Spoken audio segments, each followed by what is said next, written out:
Melvin Gordon is back with the Denver Broncos, but what does this mean in a brand new offensive scheme for Melvin and Javonte Williams? Who will be the primary back? Sayre, Bedinger, and myself, we discuss this and much more in today's special breaking news, brand new episode, Locked on Broncos.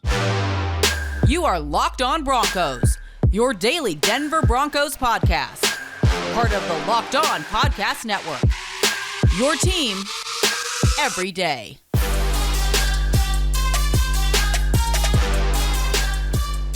What's up, Broncos country? Welcome back into a brand new episode of Locked on Broncos, your daily Denver Broncos podcast here in the Locked on NFL Network, your team every day from the South Stands to the end zone. I'm your host, as always, Cody Roark, joined alongside by my co-host, Sayre Bedinger. Both of us, we cover the Denver Broncos for the Locked on Network and 9 News. Broncos country, thank you so much for making Locked on Broncos your first listen of the day every single day. And whether you watch us here on YouTube as well, we appreciate you so much. Make sure you smash that subscribe button, smash that like button as well for the algorithm here on YouTube. Sayre, the Denver Broncos finally have a dynamic running back duo here. Once again, a lot of the questions this offseason, what are the Broncos going to do at tailback? Are they going to draft a running back? Well, Melvin Gordon is back in the later parts of NFL free agency, just days before the NFL draft here. What does the Melvin Gordon signing mean here for this Denver Broncos football team?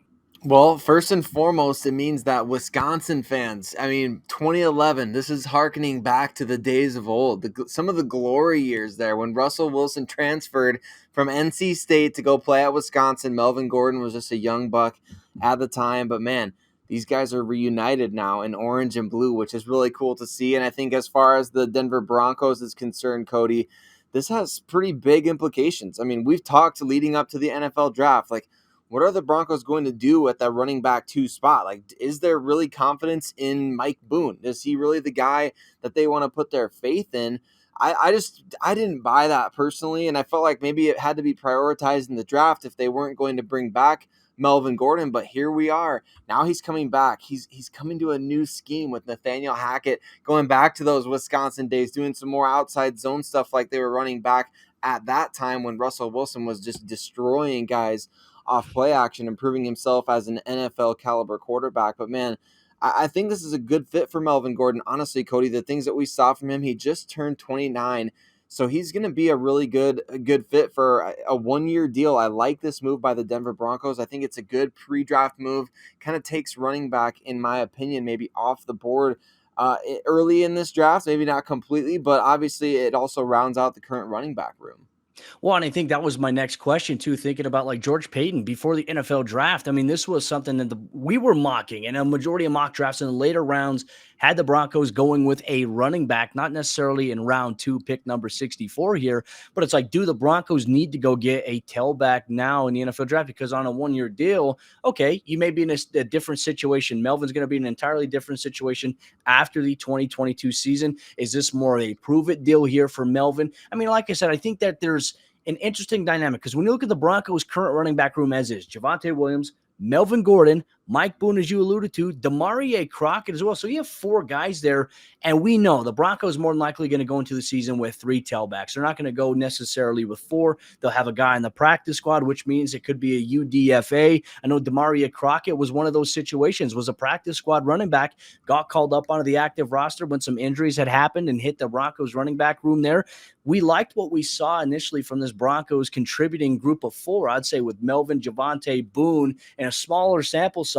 Didn't get to see much of him in the preseason at all. Didn't see him in the early parts of the regular season. Saw him later on. But Demarie Crockett getting some run in the preseason looked good as well. I'm okay with the Broncos going into this season here, Sayre, with these 4 guys at the tailback position. Are you? I am. I feel pretty confident about this group, especially when you're talking about, hey, we mentioned the fact that last year with the Green Bay Packers, between A.J. Dillon and Aaron Jones, 444 total touches. This is not a small deal. The running back 2 position is effectively going to be a starter role in many ways. These guys are going to have to play all 3 downs. They're going to have to contribute in case the guy above them gets injured, which is why I think you can sleep a little bit easier at night knowing that Melvin Gordon is now that, I believe, running back 2 behind Javonte. We'll get into that in the next segment. But I think for me, Cody, what we predicted in our final mock draft, Pierre Strong in round 5. I Yeah. still feel like that could hold. I feel like that's a prediction that could hold because Pierre Strong's going to be able to come in and play special teams. He's going to come in and give you a nice dart throw at the position with outstanding athleticism. So I think you still keep an open mind there, right? I mean, it's not like, well, we've set in stone our running back position, but at the same time, just like, in other situations across the roster, you may look at the running back position now as saying, we're not going to be tempted to reach for a guy if somebody that we like a Pierre Strong falls to pick number 145 in round 5. We'll take that value if we really love that value. But at the same time, you could find guys now with Melvin Gordon and Javonte Williams in place. You could find guys in the late rounds, undrafted free agency that could come in and potentially contribute to your team this season. Well, one of the questions I think we all have to figure out, and maybe Nathaniel Hackett, Justin Allen will do that leading up to the season, obviously through training camp. What is the running back room going to look like? Is it going to be a by committee approach, which I think Nathaniel Hackett has alluded to a by committee approach, but really kind of saying you need to have two guys you can trust there. Well, hey, there's Javonte, there's Melvin. There's a little bit more context we'll add coming up here in just a moment. But another question I want to ask you here, Sayre, when it comes to Melvin, like a lot of the reports had suggested this offseason that Melvin only wants to go to a place where he'll be the primary feature back. I mean, obviously his market has not been what he had thought it would have been initially at the start of free agency or for various other teams. I'm sure he's had some offers there, but I think a lot of it has to do on fit. And we know that he's expressed he wants to come back and run it back with Javonte. Javonte Williams met with the media early on in the week and even said himself, like, hey, I'm in communication with Mel all the time. He says, regardless of what happens, whether I'm a starter, whether I'm not, I just want to win a Super Bowl. You have to imagine that maybe Melvin Gordon's mindset has changed a little bit because the market didn't go necessarily his way. Do you still think he wants to be that primary back in your opinion? And how do we think it's going to play out here? Well, I think if you're a running back or a wide receiver or anybody that gets the ball a lot, I feel like you want the ball as much as possible, right? So I think Melvin Gordon, though, he has to understand, look, you took that visit out to Baltimore to visit with the Ravens, and that was something that Broncos fans were kind of like, wow, Melvin Gordon's interested potentially in joining the Ravens after talking about, like you mentioned, Cody, he wants to be the featured back, whereas the Ravens, we know, it's not just by committee, it's by like a workforce. Like they have 5-6 backs that get touches all year, not to mention Lamar Jackson carries the ball a ton for them too. So I think for Melvin Gordon, coming back to Denver gives you a great opportunity to play a significant role. I'm not saying that, he's going to get 30% and Javonte Williams is going to get 70%. I don't think we can go there just yet. I think that there's going to be plenty of touches for both of these guys. And like we saw last year, a lot of times the coaching staff went with the hot hand, and a lot of times that was Melvin Gordon. And like we talked about in a previous episode, when we looked at the expectations for Javonte Williams this coming season, we talked about the fact a lot of those inside runs, he was met at the line of scrimmage, whereas Melvin Gordon created a bit of yardage there. So I think that veteran aspect that he brings to the table is going to be critical, especially in tandem with Russell Wilson. That's going to be fascinating to see because I know this is a pairing that kind of both sides maybe wanted to see happen, but just it was the question about, is Melvin willing to accept a certain role? And maybe now he's kind of resigned himself after seeing how the market played out.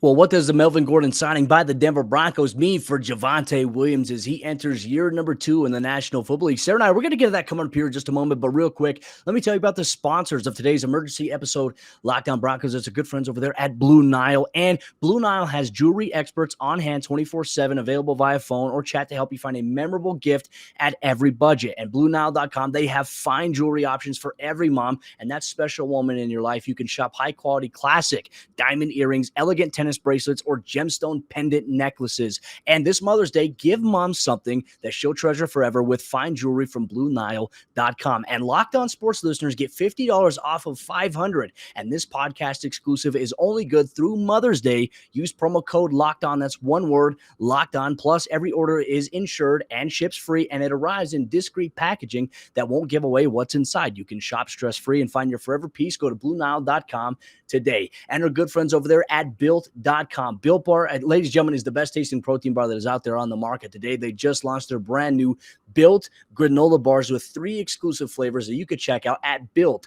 Built.com. Built Bar is a protein bar that tastes exactly like a candy bar, but it's healthy for you and has added benefits. 17 grams of protein, 130 calories, and only 4 grams of sugar. That is tremendous value for something that's covered in 100% milk chocolate. It's soft and it is easy to chew. And you can get your hands on a box of Built Bar today by going to Built.com. And when you go to checkout, make sure you use promo code LOCK15. That's going to get you 15% off your next order at Built.com. Once again, promo code LOCK15 gets you 15% off at Built.com. All right, Sayre, continue on here in our emergency podcast here. Breaking news as the Denver Broncos have re-signed Melvin Gordon to a contract here for the 2022 NFL season. We talked about the return of Melvin Gordon, the storylines that are involved with that, but I think widespread looking into this offseason, all of us have come into it, and Broncos fans and other media members alike have said, hey, Javonte Williams is coming into the season as the premier guy. I still believe that is going to uphold here for the Broncos. I think he'll be the premier guy, but the utilization will kind of be similar to what we saw last season with a by-committee approach that Nathaniel Hackett apparently wants to implement, which I'm all in favor of. I don't want to run either Melvin or Javonte into the ground in a 17-game regular season, but interesting enough, fantasy managers are not going to like this, Sayre. And there's a thing going on out there where they say free Javonte. Javonte's never been trapped. Like, Javonte's been an impactful player in the fantasy, manager world there. But for football, the game that we all love and watch and we cover, it's not just about fantasy sports. It's about, hey, this is a team that needs to win football games. And I think that the Broncos bringing back Melvin Gordon signifies, hey, they believe that they can win football games with this offense, with Russell Wilson, with Javonte, with Melvin Gordon, and with the offensive players that they have, and really getting Melvin at a bargain of a deal here. I think that's fantastic for this Denver Broncos team. But last season, both Javonte Williams and Melvin Gordon, Sayre, they each had 203 touches. So really even balance there. It doesn't matter who got the start or who finished the game on a more critical drive there. I mean, both guys had impactful touches and impactful moments on the football field. And we've talked on Javonte, one thing we'd like to see and Broncos fans would like to see, being able to create separation without having to do yards after contact initially, like being able to get 4 yards on that first initial step inside the hole rather than being met. I think a lot of that's on blocking scheme and everything else that goes along that great defensive play and execution, blocking scheme, and just also sometimes lack of vision, which, look, for a young running back for Javonte, I don't think vision is an issue for him. I think it's an area that he's going to keep growing at, especially in pass protection. So there is that. But this makes sense, though. It all goes back to what Nathaniel Hackett said. We need 2 guys who can be very reliable ball carriers for this Broncos football team. And now it makes sense. For Melvin, he's got to protect the football. Can't be turning it over in key situations, though. I will say, and I'll die on this hill, the fumble against the Chiefs in the regular season finale, in my opinion, not his fault. He had a blown blocking assignment. He got blown up. What do you expect? None of us would have held on to the ball in this situation. But I think that their play styles do complement each other. And I would like to see it maybe for Javonte still open it up in the passing game for Javonte here. You can do, I think, both things with both of these guys here. And I think you have to, right? And it's not about fantasy football managers, which I'm one of the ones that drafted Javonte Williams in the first round of my dynasty draft last year. So not that I was looking forward to him getting all of the carries, because I just think that wear and tear on running backs in today's NFL is too much for them to handle. We've seen even the best fall, King Derrick Henry, right? I mean, he even went down with an injury last season that was really critical for his team. And what I think is really going to free Javonte Williams, man, having some balance on offense. How about that for freeing up Javonte Williams? You open up the passing game with Russell Wilson at the quarterback position, you're going to see a lot less loaded boxes if you're the running backs, which means, man, I mean, you might not need much vision. You might just see clear path all over the place. So, and it's easy to forget, Javonte Williams is a converted linebacker. So when you're talking about vision, it's going to require some patience for that to fully develop in him, because he's running based on instinct at this point. Now it's teaching him, hey, how to read these lanes or how to read the blocking scheme and whatnot. So I think that's going to come with time. But I do think, man, this is a great fit for everybody involved. This is great for the Denver Broncos because, number one, not that you cross running back off the draft list, but I think in a way you kind of can. Number two, it gives you balance at the running back position. You don't have just one guy out there that's like, well, because of fantasy football players, we're going to give Javonte Williams all the carries and all the touches this year, which I think everybody, if you could guarantee his health, we'd love to see it. But it's going to keep these guys fresh. Yeah. It's going to keep the offense moving along, and it's going to wear down defenses, Cody. That's the number one thing that I think last year when the Broncos were actually winning games, this duo of running backs was wearing teams down. You look even back to the beginning of the season, that Giants game. That run by Melvin Gordon, the 80-yard touchdown, that was a backbreaker, right? I mean, Yeah. that was a huge play. So, and that happened all throughout the season in the Broncos' big wins. Remember the Dallas Cowboys run that Javonte Williams had where he and Quinn Miners are carrying all 11 Cowboys defenders halfway down the field, right? Those types of runs are debilitating for a defense. And those are Oh, the kind of things yeah. that when your passing game is moving and trucking and the running game is able to do those kinds of things, man, I just feel like the Broncos are going to establish a strong running game. I don't think that should get lost on people. Just because the team has Russell Wilson doesn't mean the running game is going to be forgotten. Even, like, I'll bring this up again, even with Aaron Rodgers, a back-to-back MVP, Nathaniel Hackett gave his running backs 444 touches. Keep that at the forefront of your mind, Broncos country, Yes. because even if you have a back-to-back MVP at QB, you still have to have balance on offense. And this Melvin Gordon pickup, to me, Cody, it just shows continually the Broncos are all in and they are ready for a Super Bowl run. This is a great move. Well, and I think for what Nathaniel Hackett and this coaching staff are preaching to the roster, what are the main 3 rules, right? Be a great teammate, team first. It's always about team first. Be on time, no excuses. Everything along those lines, everything will take care of itself. And I think this is a Broncos, like, I think it would be different, like if Javonte and Melvin had a different relationship. But it seems like these two guys are really close. I don't think that if one guy is going to get, the start, he's going to get the first carry on game day, the other guy's going to be mad about it. I don't think that's going to be the case. At least I hope not. But I imagine with Melvin coming back, he has to buy into what Nathaniel Hackett and this coaching staff do. And for him, now he's got to learn a new playbook. And he's got to catch up because Javonte and Mike and Demarie Crockett, those guys have been getting ahead because they've been there. And obviously they've been on the team. Unfortunately for Melvin, he's been trying to figure out which team he's going to be on. Now he's back on the Denver Broncos. Well, Broncos country, that'll wrap up today's special breaking news episode here. Locked on Broncos. Melvin Gordon is officially back in Denver for the Broncos here in 2022. Do you like the move? Do you dislike it? Let us know in the comment section down below here on YouTube. Smash that like button and make sure if you haven't done so already, hit that subscribe button here.